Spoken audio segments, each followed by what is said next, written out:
right, we're going to go ahead and get started. Hi, everyone. This is a session called Community-Powered Energy Solutions, but it is not about community power. So if you are here because you think we're going to talk about community power, feel free to stay, but we're not going to be talking about that.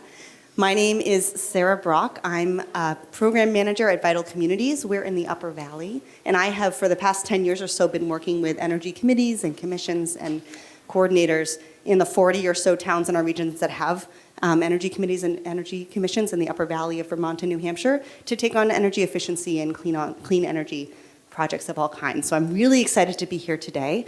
We typically at this conference, and I've been involved in the LES conference for many years, we typically have a session like this where we're just storytelling. We are hearing from folks, and we've got 3 of them here today, who are working on energy projects in local New Hampshire communities to hear how it's going, what's success looking like right now, what kind of barriers they're facing, and just an opportunity to learn from each other. So that's why we're here. And before I introduce our panelists, I would love to know who is in the room here today. So raise your hand if you are on a local energy commission or committee in your town. Fantastic. Now, any of you feel like you're not on an energy committee, but you are on some sort of local grassroots group working on these issues? Here we go. And how many of you are municipal staffers? And how many of you work for clean energy companies? A few. And how many of you are elected officials or representatives in your communities?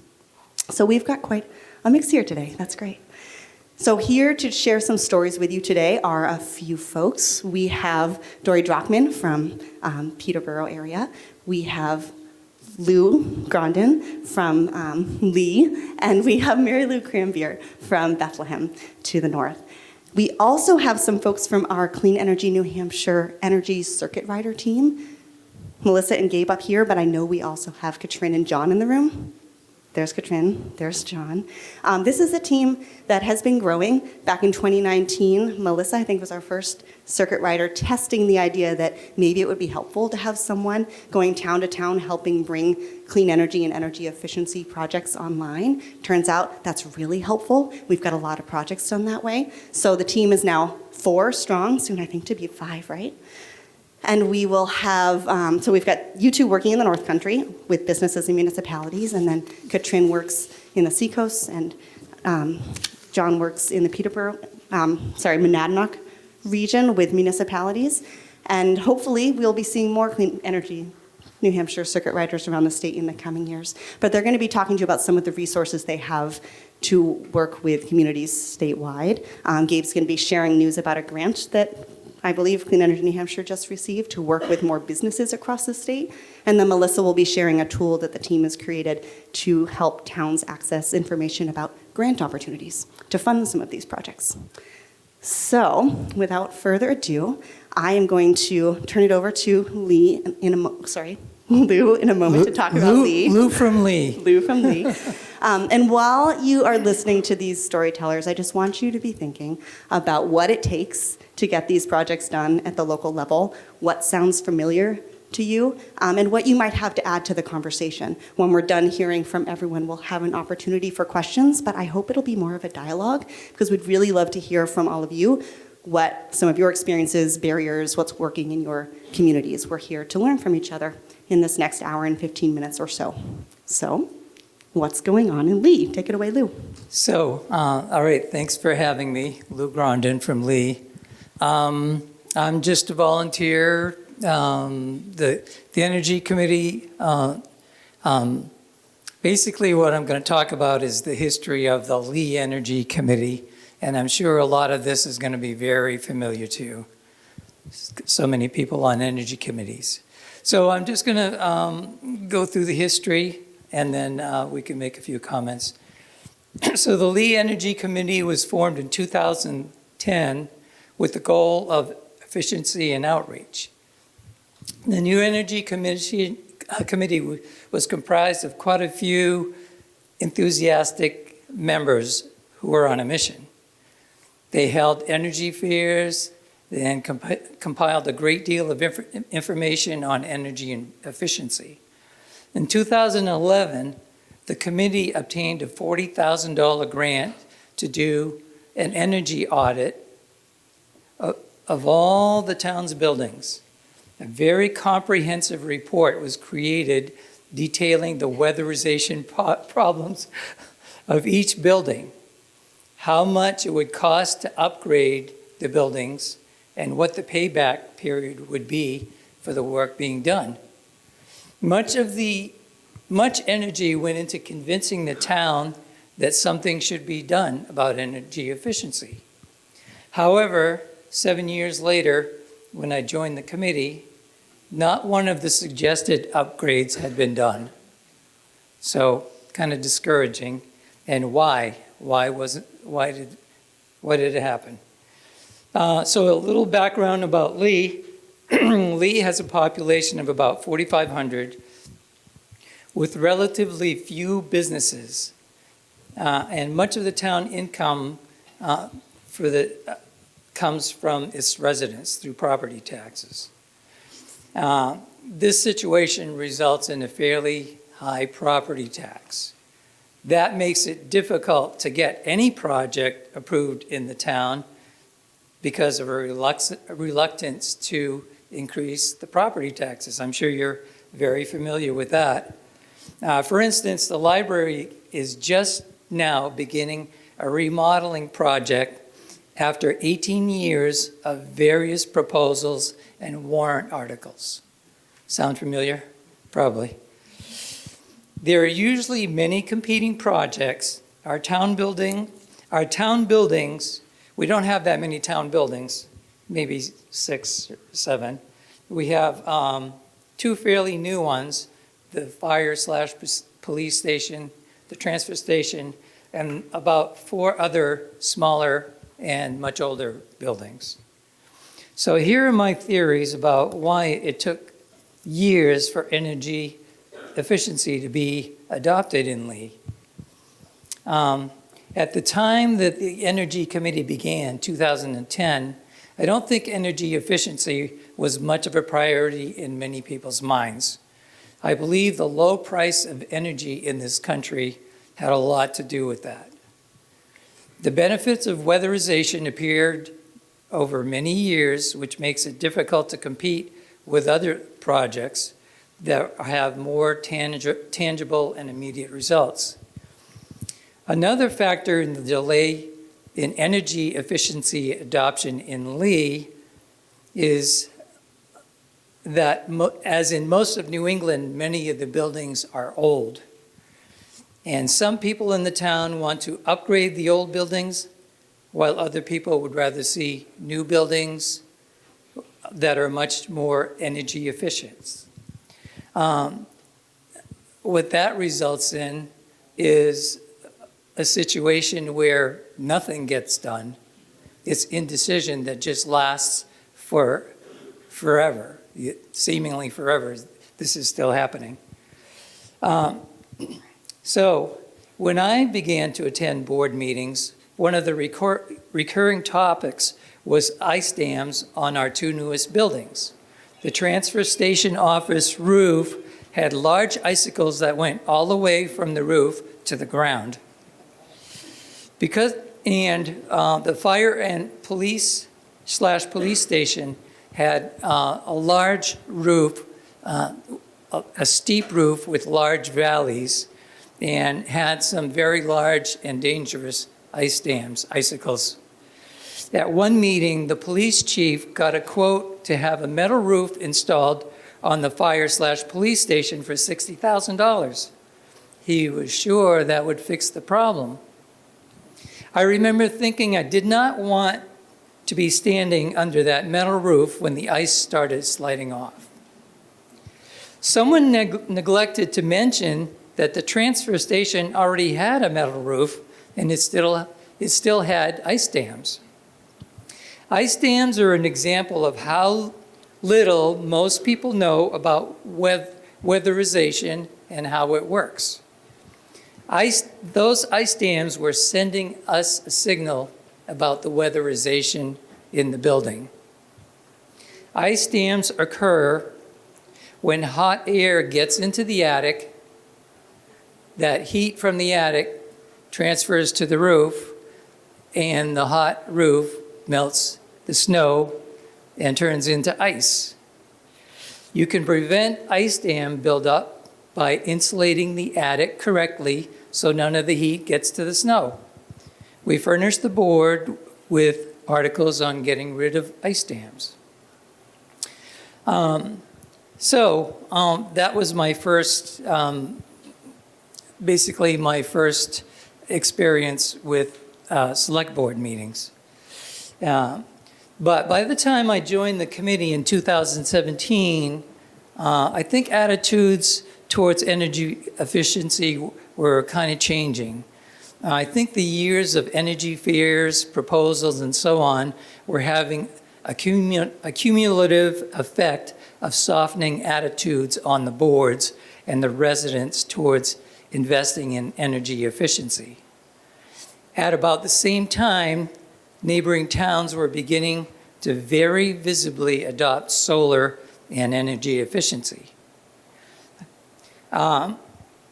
One of my theories is that rather than board members proposing projects, they wait for members of the public to do it. They want to see if there's more public support, or they don't want to be blamed if it goes wrong. So we started noticing that they seemed to be a little more receptive. We began to go down the list of projects from our 2011 energy audit of the town buildings. We proposed a very small and obvious project: fix the ice dams on from the transfer station office. That was a no-brainer because there was literally no insulation whatsoever in the office roof. But it still took a long time because of resistance from the transfer station manager. We finally got it done. One of my philosophies is, or one of my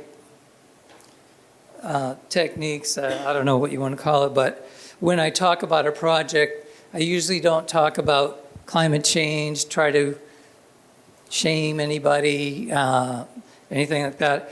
We usually just talk about the energy savings. So for our next proposal, the committee proposed that all of our buildings be converted to LEDs. With much time spent with New Hampshire Saves representatives who offered 50% rebates and some vendors, we were able to get a proposal approved and implemented in 2018. Our town manager was very pleased after it was accomplished. She estimated that the town would recoup their investment in 5 to 6 years. 2-minute warning. Okay, cut to the chase here. So our next project was to insulate or get rid of the ice dams on the fire/police station. We invited Bill Newell from Newell and Crathern, who had a relationship with New Hampshire Saves, to come and look at it. He spoke to the board and described the roof situation as the worst insulation job he had ever seen. So they very carefully, and our project was approved. Newell and Crathern were very meticulous in the work. The following January, the town administrator sent out a notice saying that the building seemed to be using much less oil. This summer we figured out how much oil was delivered to the fire/police station and compared it to the two previous years. So the 2 previous years, our oil deliveries were about 5,000 gallons for the winter. Last year's was about 2,750. So that's almost a 50% reduction. And the town figures it saved about $10,000 just for that one building in heating costs. One more quick thing. This year, the Energy Commission will propose to create a new fund called the Energy Efficiency Fund. The idea is to put the actual savings, like the $10,000 savings, oops, did I lose that? Can you hear me? Into a fund that can build over time, and the money from that fund can grow to use future energy efficiency projects, not only for buildings but also for equipment. So you can see that the town of Lee eventually did embrace energy efficiency. It took quite a bit of time, but you have to be persistent. And we're still debating about what to do about the old buildings. One last little quote. Remember, before you work on your megawatts, work on your negawatts. Thank you for leaving us with a zinger. Thank you. Thank you, Lou. Now we're going to hear. Yes. Now we're going to hear from Dori from the Monadnock region, Peterborough.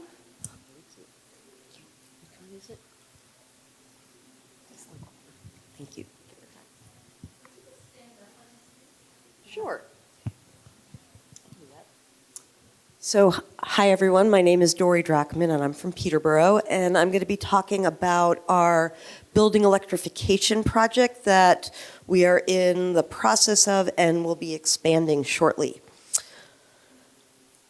I am the co-coordinator of a grassroots group called the Peterborough Renewable Energy Project, or PREP, and we have been through many incarnations. We started in 2021 when we put a proposal on the warrant to ask voters if they wanted to commit to transitioning to 100% renewable, and they said yes with an overwhelming 74% of the vote. So that helped us lay the groundwork for everything that comes after that. As part of that warrant article, we had to write a plan to guide us to get to that goal. And while we were writing that plan, we came across a company called Block Power. And Block Power focuses on one of the hardest parts of the transition, which is to replace old furnaces in old buildings with new electrical heat pumps. And we were attracted to them because they also, in addition to installing heat pumps in old buildings, they also take a holistic approach to it. So encourage folks to start with an energy audit and do the energy efficiency work that Lou was talking about. And they will manage the whole project for you. They also work with local contractors that they vet. So they are not taking away jobs. They are actually adding jobs, adding work for the local contractors. The final thing that they offer is an optional no money down lease that can go for up to 15 years so that the monthly cost is actually very low and can keep your, with the reduction in your energy cost, can keep your monthly charges the same as before you installed the heat pump. And then at the end of 15 years, you can buy it out for $1. So we decided to pursue something with them and asked if they worked in New Hampshire, and they said no, but they would be interested because they are headquartered in New York, mostly work in urban areas and in states that have lots of really good incentives. And they said that they really wanted to try to see if this can work everywhere and not just in places that give lots of good incentives. And we said, welcome to New Hampshire. And so we decided to work on a very small project, a pilot that is targeting 10 to 15 buildings to be electrified by the end of our fiscal year, which is June 2024. The way they work is that the municipality pays them up front for their time, so basically it's a salary, and they gave us a very, very generous wage or generous offer of $5,000, which we were able to raise just through donations. And they work, and this is critical, they work on all buildings. It is not just municipal buildings. It is residential, businesses, and municipal buildings. And so we were really attracted to that as well. While we were working on this, and actually when we got approval from the select board, they said, well, what if we want to do this, in on a wider scale, how are we going to afford it then? And we said, we'll have to find the money somewhere, because we knew that we weren't going to be able to do it through a warrant article. So while we were working on this, we came across a grant called the Energy Efficiency and Conservation Block Grant through the federal DOE. And it looked like it fit really well with both this project and another project that PREP was working on. So through this grant, we said that we wanted to expand the program to 250 buildings over the course of 3 years. And we added in the town of Harrisville, which wanted to work with us on it. As part of that effort, we also wanted to make sure that low and moderate income folks were not left behind, and so we built in an incentive for them. And so anybody who works with Block Power will be able to get a $3,300 incentive right off their initial bill. The other piece that it is going to, or that we wrote it to fund, is a workforce training program, because we knew that while we wanted to get all this work done and that it was going to be great to give all this extra work to our local contractors, we don't have very many local contractors. And so people can wait for months to get any of this work done.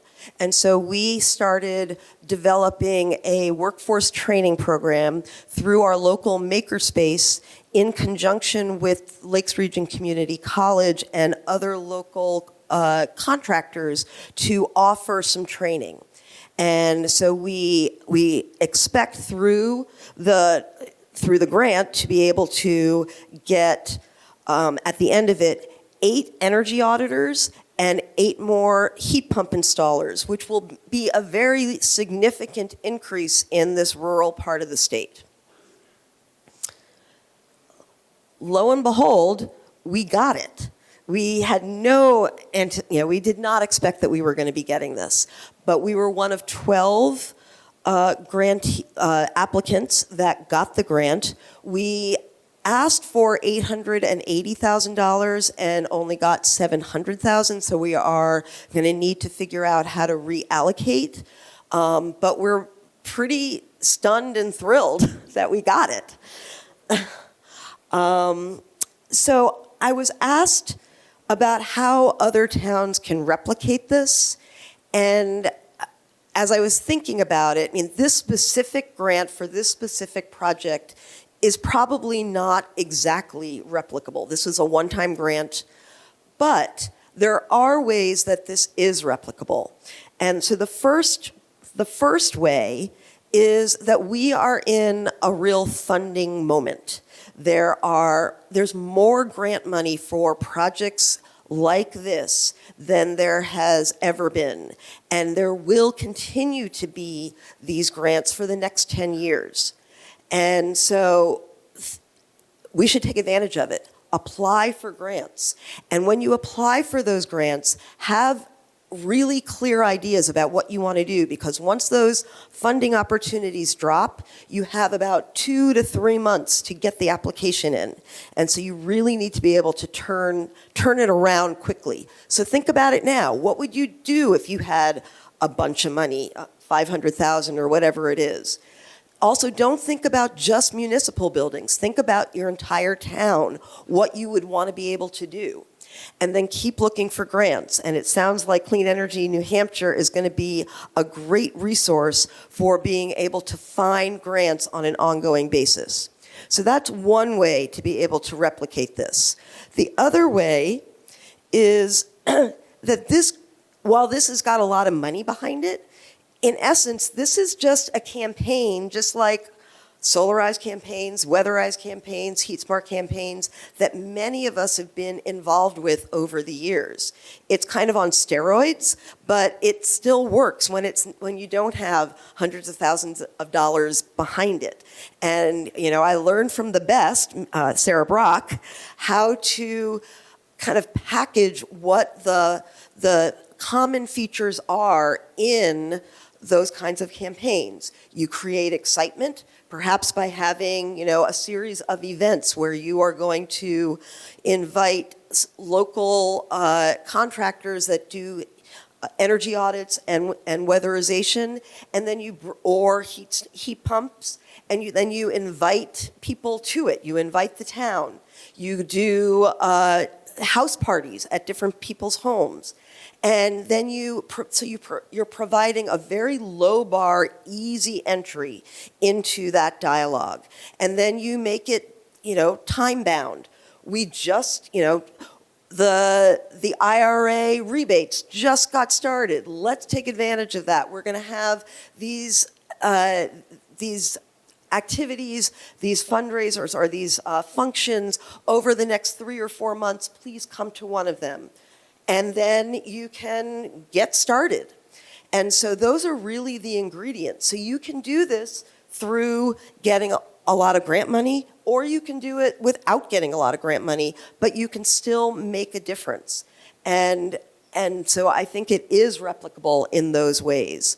So I just wanted to give you my name and email, and this is the PREP website. We have a lot of also really good information on there about other parts of our renewable energy plan and about block power. So let me know afterwards if you want to talk further. Thank you.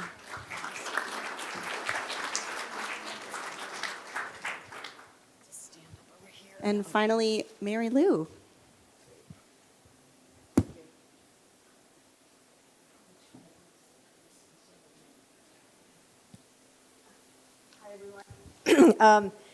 Good afternoon. My name is Mary Lou Krambeer. I'm from the town of Bethlehem, New Hampshire. Bethlehem has a population of 2,500 people. We're up in the North Country, just north of Franconia Notch, next to Littleton. And we have this little town which has learned a lot of lessons in the last couple of years about participating in local energy committees and what you can do to actually rev up your work in your local communities. So I thought I'd talk about that today. I'm also a moderator of Bethlehem, and I'm also on the board of Clean Energy New Hampshire, and my background is I do consulting work with nonprofit organizations on strategic planning, board governance, and fundraising. So that's what I bring to this table and to our town. I thought I'd start by saying that Bethlehem is supposedly the first town in the state of New Hampshire that has 100% of its municipal facilities powered by solar. Now, that's supposedly. We don't know anybody else, but we go with it. But what that means is even though we're a small town, we have the greatest, we're the second largest town geographically in the state of New Hampshire after Pittsburgh. So we have a lot of streetlights. But all of our streetlights, our town building, our highway building, our recreation area, and our elementary school and our high school are all solar powered now for electricity. And we're proud of that because we've gone through a lot of the low-hanging fruit, and we got to a place a couple years ago where all of a sudden there was an opportunity in front of us because we are in Grafton County, and there was some flooding in Grafton County. So all of a sudden USDA Rural Development upped their energy efficiency program support from $20,000 or $30,000 a year to $165,000.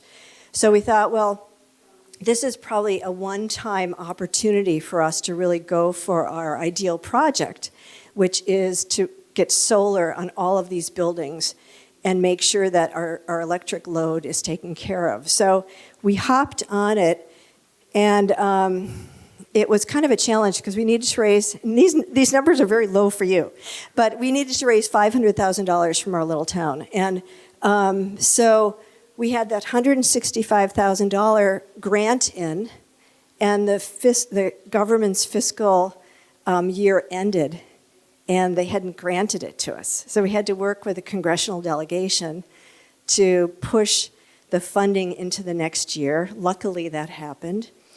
And then we, because we're structured not as an energy committee, but as an energy commission, which is really an important point. So an energy commission is like a conservation commission. It's ruled by an RSA. And all of a sudden, when you hop up from being an energy committee to an energy commission, you have more authority in the town. So one of the things we have is we have a select person sitting on our board, on our commission. So we have a select board person at all of our meetings hearing what we're doing, and so the communication between our committee and the government agency, municipal agency, is very strong and very clear. So that's been very helpful to us. So we got this USDA Rural Development grant, and we had to raise the rest of the money. So what we did is we went, our select board member who was on our committee went to the board and said, how about releasing $60,000 in reserve funds? And that happened pretty quickly, which was great. Then we came back and we thought, okay, how are we going to do this? And we decided that we had to get private funding, just like you've done a lot of private funding with your, having people to your homes or whatever. What we did is we went and asked some folks who had donor-advised funds to put up $60,000 as a challenge to then challenge our town to ask for ARPA funds, $60,000 in ARPA funds, because we knew that we had just gotten some municipal funds for this project and we couldn't go back to them. But if we found some private funds, we could get them to challenge our next level, get us to the next level of funding. So that worked. We got private funding as a challenge. It took us back to the select board. The select board released $60,000 in ARPA funds, which was very helpful, and then we raised the rest of the money from private funds. So what I think what's important, instead of telling you about all the projects we've been working on, is for all of you to think about how are you structured in terms of your local energy commissions or committees, and can you strengthen that structure so you're closer to the municipal budgets and the decision makers on the municipal level, because that could help you move your programs down the road a lot faster. The other thing is I think you want to get you want to look at the mix of people that you have on your committee. It's always important to have the people who know all about solar and wind and everything else, but you really need you need people who will also go out there and do the operational piece, which is raising the money or writing the grant proposal. The other structural change or the structural element to what we're doing is we have a lot of access to the Clean Energy New Hampshire Circuit Rider program. So Melissa Elander and Gabe Chelius are both very involved in the work that we're doing and supporting what we're doing. So they're helping us figure out where the grant money is, what other towns are doing, and what needs to be moved forward. So it's very nice to have a structure that is bigger than a group of volunteers who just have the energy and interest in what you're doing. So think about the skills on your energy committees. Think about the structure of the energy committee in terms of, is it close enough to the government? Is it close enough to decision makers with the ability to either find or grant dollars to you. And that will probably speed up what you're doing. So in my, I just have a few pictures here. One is that we have a pretty small committee. We have between 5 and 7 people at any one time. But we have an engineer, we have a full-time retired person who's all about energy. I do a lot of the operational work. We have a school teacher who also is a physicist, who has a physics background, and we have a selectman who is a CPA. That matters. So this is I'm just showing you the array behind our elementary school, next to the community garden and behind the baseball field. This is these are our solar panels on our highway garage. And no one in the highway garage was interested in our project. But they're very happy with their savings because they can put it towards their tractors or whatever they're doing. So they're doing good work. They're doing good. They're very important in the winter, especially. I'm not putting them down at all. But I think that's something that Lou said which is really interesting, is also we've saved a lot of money for our town, a lot. I mean, our town has no outstanding bills as a result of all the different projects we've done for the last 12 years. But what Lou said is really interesting and something that we've talked about, what you have not acted upon, which is putting together an energy efficiency fund, which is taking some or all of the savings and putting it towards more projects for the Energy Commission. So that's something that also I think would be very helpful to all of you. But anyway, that's Bethlehem, and thank you very much for coming this afternoon.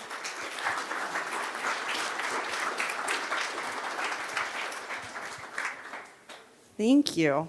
So I hope you're all thinking of questions for these folks and anecdotes to share yourselves. But before we jump into group discussion, I'm going to hand it over to the Clean Energy New Hampshire Circuit Rider team to share some resources with us. Thank you. So let me go forward a little bit. This is such an exciting time to be working in energy efficiency and renewable energy. Oh, thanks. Can you hear me now? Okay. I think it is on. It's on. Yeah.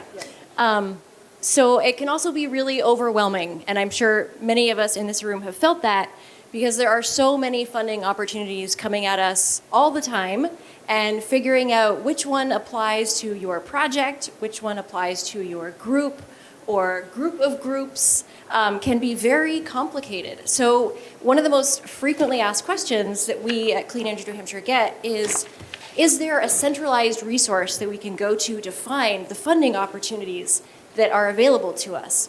So we wanted to help create that. And I will say, also our New Hampshire Department of Energy has developed a really nice weekly newsletter that you can subscribe to. And I would encourage everybody to do that as well. So we've developed a funding spreadsheet that is available to our members. It will be on our member portal of our website, and I wanted to show you how to get there. When you are logged in, you will go to Community Resources, and I'm going to try to pull this up live and see if it works. While you're doing that, can you explain how? Yes. I don't know. So our municipal members pay $75 a year to be a CNH member, and I do know that on top of this new funding spreadsheet, one of the perks is an LES ticket. So if you two LES tickets, yeah, yes, yep, $250 for that. Apologize. I work for businesses. So what I can say is that if you were going to be here this year and you were hoping to be here next year, you could already have this funding spreadsheet. And it's something that we worked really hard on, and we're really excited to share with everyone. And I'm going to turn it back over to Melissa to kind of explain how it works a little bit more. So we will be updating it very frequently. We've divided it up by the applicant. So municipalities, nonprofits, schools, businesses, tax credits, and then additional resources, which will include other newsletters that you can subscribe to for more information. So, yeah. Yes. Yeah, so our different tabs will be down here, dividing these funding resources up by applicant. Let me see if I can make it a little bit bigger. I don't know if that's any better. So we, again, will be updating it very frequently. And so you can see some of the funding resources here that are available to municipalities. And this will be sort of your landing page. There will be lots of links where you can go to find more information when, we'll be dividing up the funding resources as to whether they are sort of a one-time or an ongoing or when the deadlines are. So we really hope that this will be, it's a start, but we hope it will be very useful to all of our members. Yeah. I'm going to turn this over to Gabe real quick to talk about some opportunities for businesses. Fantastic. Thank you, Melissa. Hi, everyone. My name is Gabe Chelius. I've been working in the North Country for about a year and a half now, aiding small businesses with their energy projects. And I'm very excited to announce that recently Clean Energy New Hampshire applied for a grant with the USDA, and we've been awarded funds to expand the depth of our technical assistance to businesses to all USDA rural development areas of the state to small businesses. And what this grant does is it allows us to help small businesses apply for the USDA Rural Energy for America program. And this grant offers up to 50% of total project costs for small businesses to invest in solar, other renewable energy systems, and energy efficiency projects. And we're really excited about this, and we're going to be running this program for about 3 years into the future, and we're looking to start it by the end of the year. And we really wanted to announce this to our municipal communities because we know oftentimes you folks are not just people who serve on energy committees, you are business owners and you're citizens and you know people who own businesses. And we're really hoping that you can help spread the word. And if you know of folks who are interested in this, to come to us. And we are working on developing, similar to our municipal page, a landing page for small businesses who are interested in applying to REAP to come to us and receive some technical assistance. So thank you.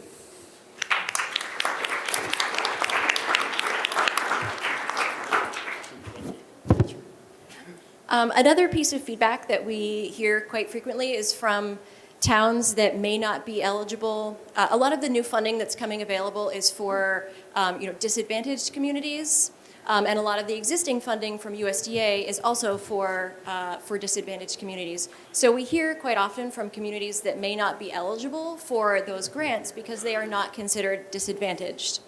So we wanted to talk a little bit about this tool that can be really useful for any town to start doing energy projects, whether you are eligible for grants or not. Keeping in mind, like Lou's story, how long projects like this can take. A capital reserve fund can be a really great tool. It's usually a pretty easy lift with your select board. It can be a really great tool to start putting aside some money for future projects, taking into account that a project might take 2 years, 5 years, 10 years. If you create and fund this capital reserve fund, and then it's added to every year, you have a pretty good starting pot of money when you are ready to begin your solar or energy efficiency project. So this is an example from the town of Randolph that actually chose to create and fund their capital reserve fund 2 years ago with $20,000. So it now has $40,000 and it will soon have $60,000.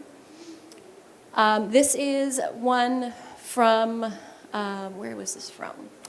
Yeah, this was from the town of Whitefield. They chose to create it and fund it with $1,000.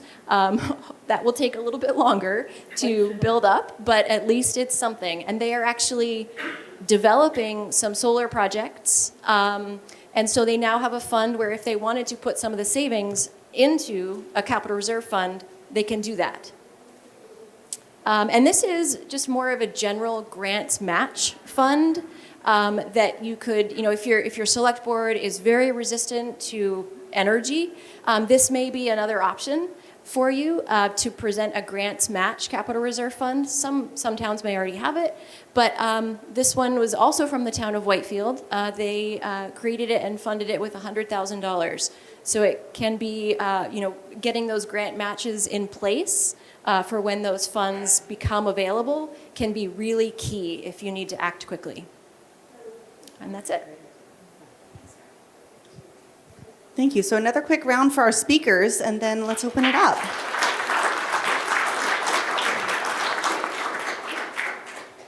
So, point of technical, we have this session being videotaped and recorded. So I'm going to come around with a microphone, and please just wait until I get to you and speak into the mic so that this can be heard later.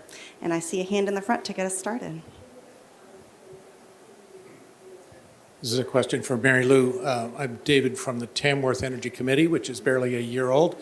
We've already sponsored some audits of buildings and found leaky places and are making progress, but we're fundamentally exploring right now whether we want to be an owner or a renter of solar, and I presume that you patch together all those generous grants to own the solar and get maximum savings, rather than signing a power purchase agreement where you can get reliable savings but have no liabilities going forward. And I'm wondering if you could just talk a little bit about that decision point, and whether you would prefer to be an owner or a renter, in effect. Yeah, one thing I didn't mention is when the high school put up their solar array, it was a 4-town regional high school, and so 4 towns had to agree to do the solar. So that was a power purchase project because it was early in the timeline of what we were doing, and actually Melissa can probably answer more questions about that. When it came to the town of Bethlehem, the price point was lower.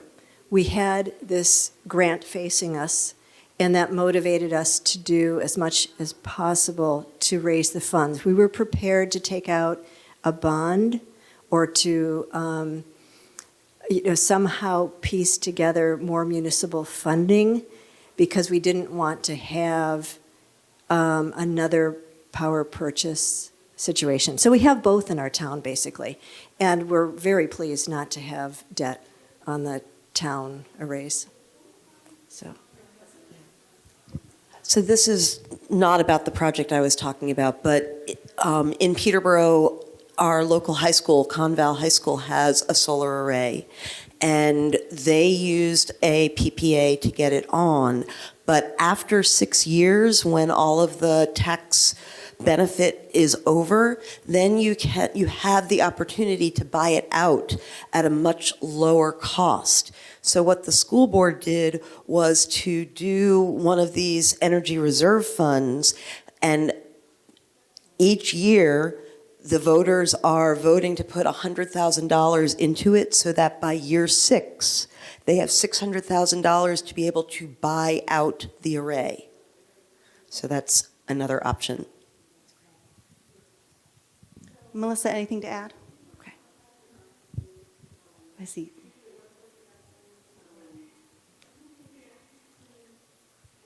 Hi, Charlie George from the Rollinsford Energy Commission, and we're considering erecting a solar array.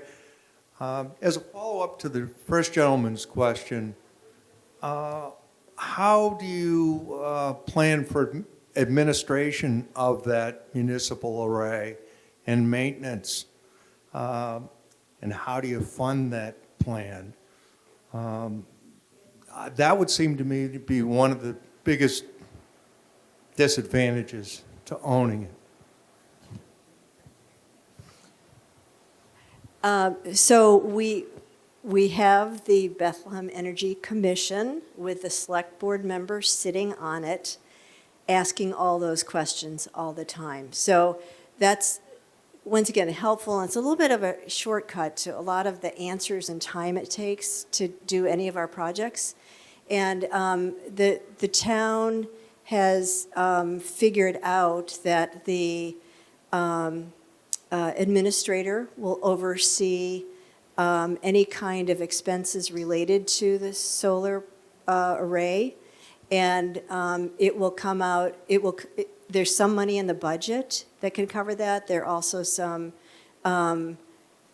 maintenance fees from other funds that will be able to cover what has to be done. The highway department is in charge of mowing.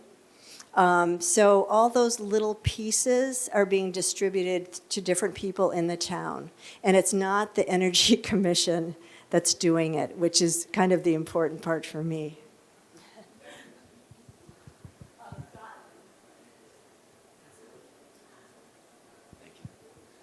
Hi, I'm Scott Maslansky with the Community Development Finance Authority, and I just wanted to add on to the conversation about PPA versus owning the systems.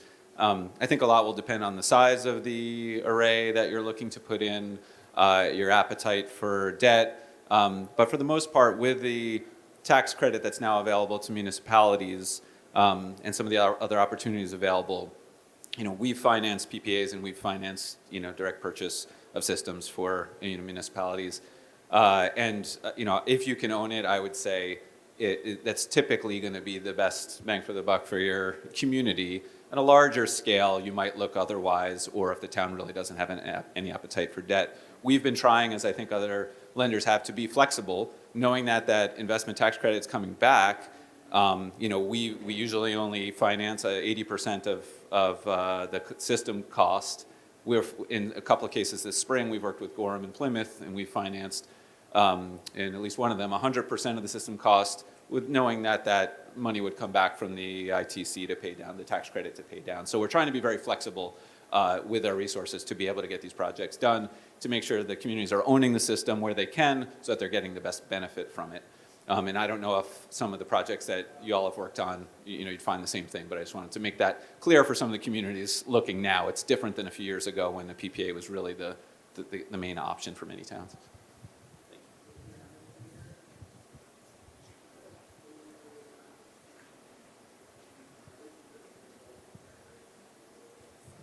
I'm Len Witt from the Sandwich Energy Committee. And I just wanted to help answer that question that whoever asked about maintenance, because we're in the process of doing one now. And the maintenance price is very low, and it's kind of built into the contract. And besides that, when the select board asked us, what about the maintenance? I said, well, you already got, a 10-year-old solar array on the fire station, and you have another one on the town garage. Who's taking care of that maintenance? And they're like, they didn't know, because there was no maintenance.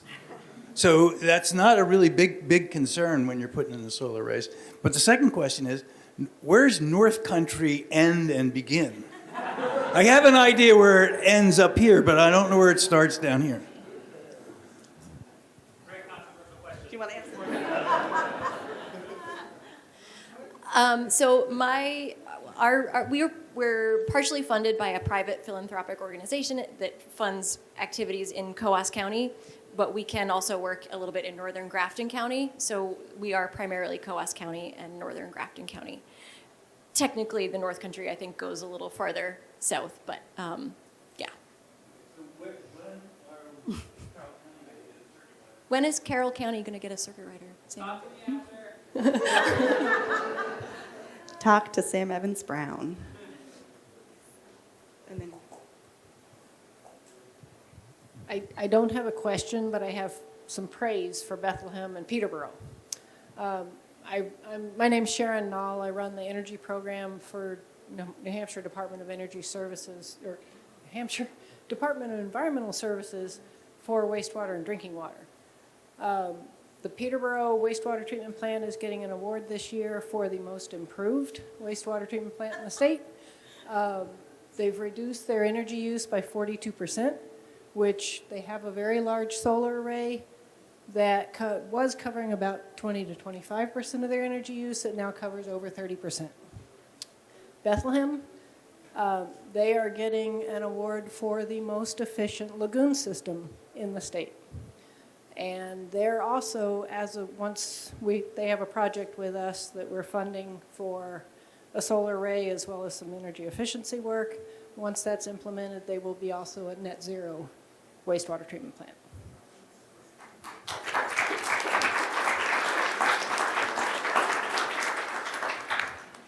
This is kind of a very basic question. I'm Susan Peters. I'm on the Dublin Select Board and started the Energy Committee almost 2 years ago, and it's been great.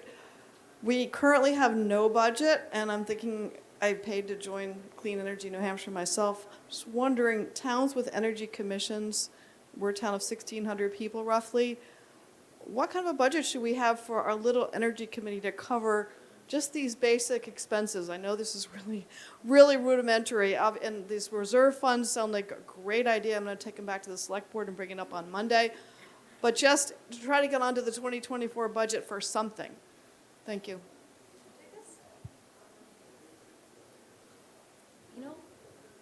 Can I actually ask Twin Mountain, Bill or Imre, because you're working on your budget right now. I work with some energy committees that don't have a budget. Mary Lou, does the Energy Commission? No budget. But I know that Twin Mountain or Carol, can I ask you to? Okay.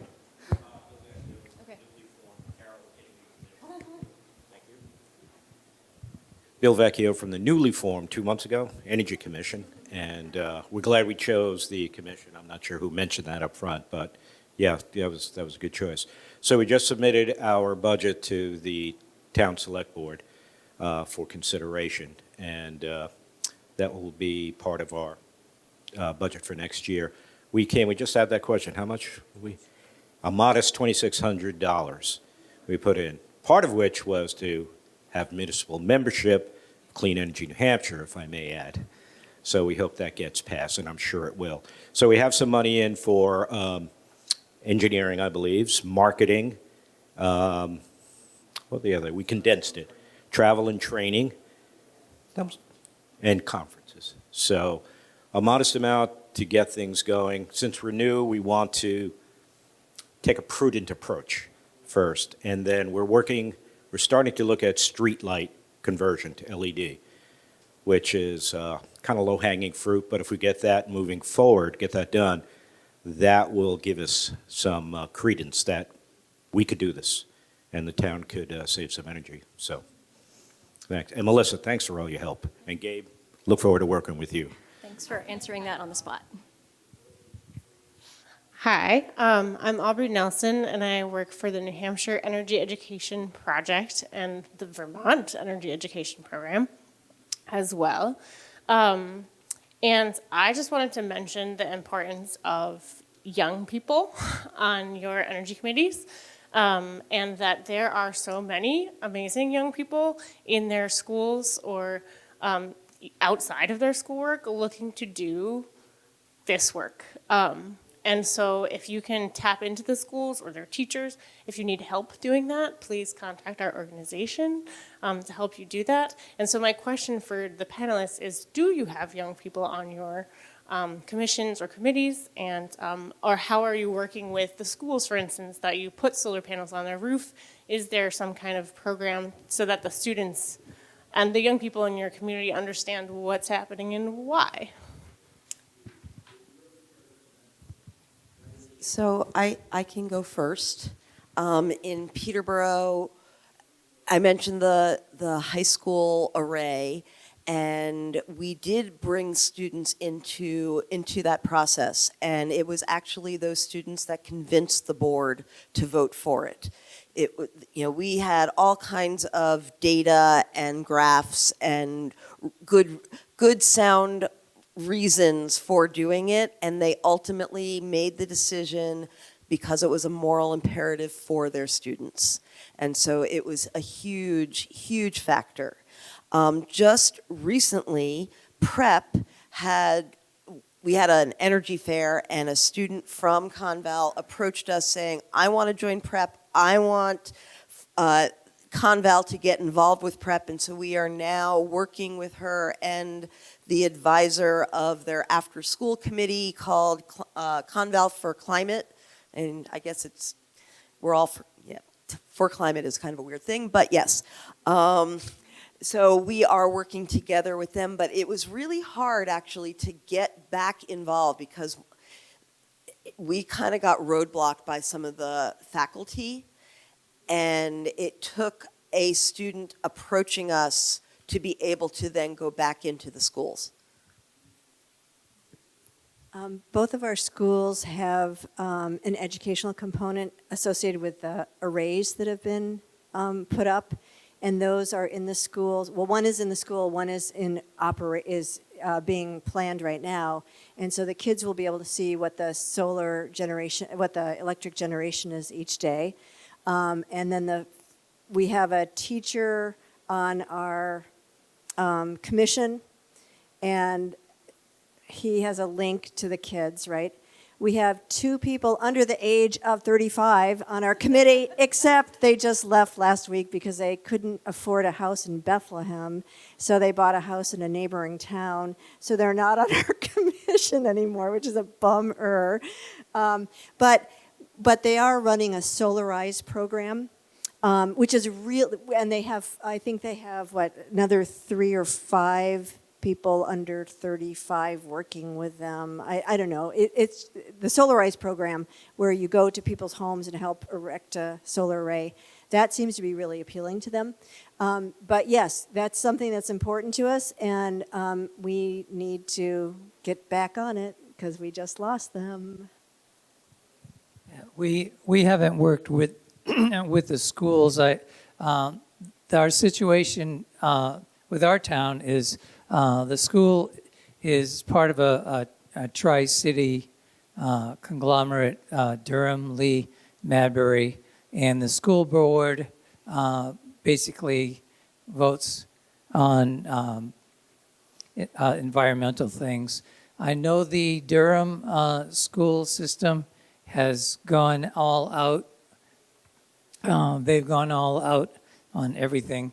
They have a building, I can't believe, it was very expensive, maybe $40 million.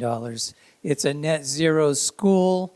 It produces more energy than it consumes. That hasn't trickled down to Lee yet. But I know that the school does have an environmental committee and a large sustainable committee. Mostly our committee is made up of 5 retired people and 1 maybe 40-year-old who makes some of the meetings. So we would definitely like to work with school kids. Though our committee went to the school board to propose that they put a solar array on our school, our elementary school, and they just took on the project and are working on it right now. So That's great. they're kind of an independent entity.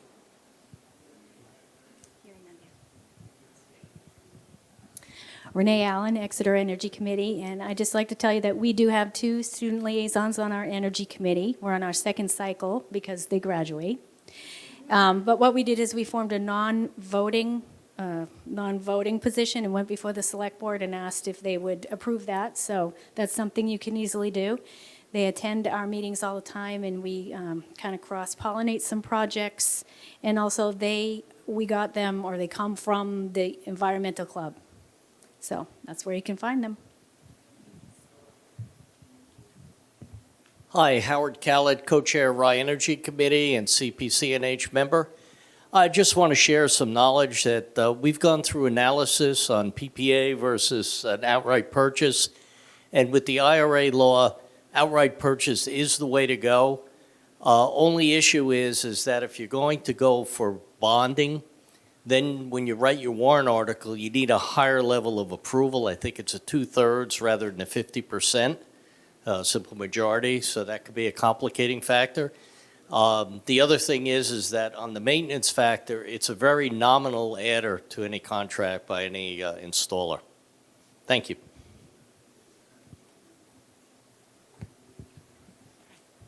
Hi, my name is Bill Newell, Newell and Crab, and we did the job. Lee, and could you stand up for a minute? I'm meeting this young lady next week, Energy Committee in Hopkinton. We have an appointment 3 o'clock next week. So there you go. Give her a hand right there. The next thing, I've heard a lot about solar today, which is great. We do the weatherization end of things, and we've done Exeter, Nelson, Concord, Boscawen. We've done many, many, many towns.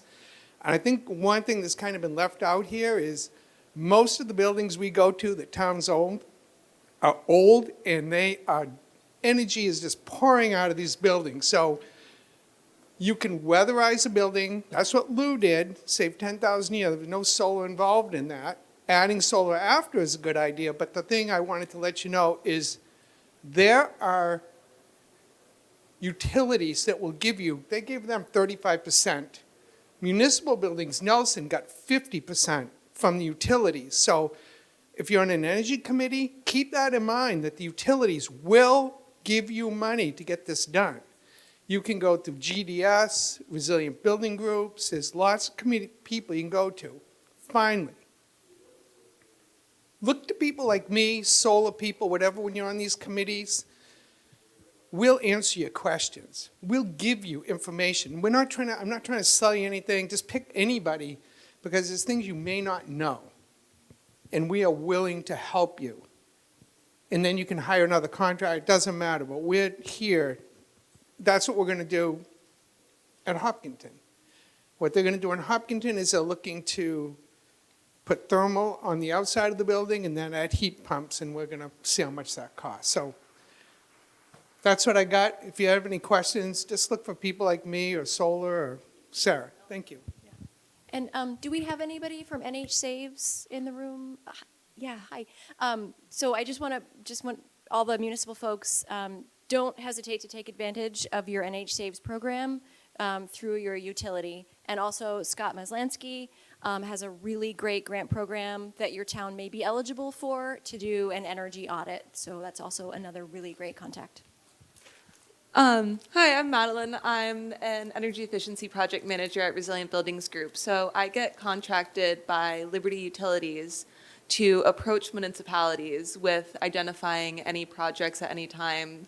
So, for example, a new DPW building was built in the beginning of this year, and I'm still following up with them and getting them rebates. It's still available as long as it's completed by the end of the year. It qualifies. And it's really great incentives for any hot water heaters, natural gas related, electric, weatherization. There can be up to 50% depending on your utility of cost sharing. And there are also other opportunities within New Hampshire Saves, such as walkthroughs. They're not as in-depth as an energy audit, but you can get someone who is certified to walk through your building and identify low-hanging fruit of quick and easy energy-saving options if you are in a pinch and not ready to make a big capital investment yet. Can I say something? I just want to add that that the energy efficiency is the low-hanging fruit. Even if your committee's only been around for 2 months, if you have leaky buildings, which everybody does, you can convince the board they're going to save 50%, and they'll be saving quite a bit of money every year. And so even if you don't have a budget, you can get stuff done. Very quickly, I want to remind everyone it's November, and warrant articles are due, I think it's the second week of January. And so you should be, if you need any warrant articles to be put on the ballot, you should be thinking of putting them together now. We have one going on because we're going to ask the voters to join the Community Power Coalition, and that's a warrant article requirement. And then we also, in the town of Bethlehem, we do not assess solar arrays of $25,000 or less as part of one's property, and we want to raise that in 2024 because we have a manufactured home park that is going for solar, and their array will be more than $25,000. So we haven't figured that out yet, but that's where we're going. Thank you. We've got time for about one more question, so let's try in the front. Hi, my name is Nancy from Wolfboro, and I just have to say that spreadsheet We've needed it for a long time. Thank you so much. I know it's a huge amount of work, and to maintain it will be huge, but as you know, finance, it's the money. And so thank you so much for that and all the work you do.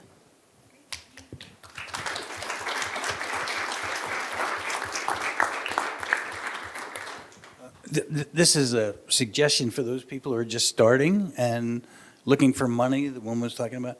I think the first thing you should do is what I think Dori did, maybe it was Mary Lou, is to get a warrant article up saying that you want the town is voting to be 100% electrical by 2030 or whatever, and totally renewable by 2050. And we also helped write the town plan for the energy part for the town plan. And that really helps because when you go before people, you can say, hey, the town already voted for this and it's in the energy plan. And so it solves a lot of recurring arguments because you can keep referring back to what you did 2 or 3 years ago. So That's definitely the experience. And that's definitely been the experience of Peterborough, is that we just say, well, we voted to become 100% renewable, and it kind of answers any kind of issues. Real quick, I just wanted to mention that any folks who are from energy committees or commissions, New Hampshire Network is starting a listserv of folks on those committees to share ideas and projects, funding sources, kind of a continuation of this conversation today. So if you'd like to get on their listserv, you can look for the New Hampshire Network website and sign up that way. Thank you. Next meeting Friday at 2, New Hampshire Network. Let me just check the time, but I think we are right on schedule. The session after this, you're going to want to attend. Back in the big room, as I understand it, we're going to be hearing about the IRA 1 year in, talking about how some of this funding is going to start flowing and how you can access it, I believe. So you've got a half an hour break to go visit the exhibitors, get some sunshine, and then head back to the big room at 3:15. Thank you.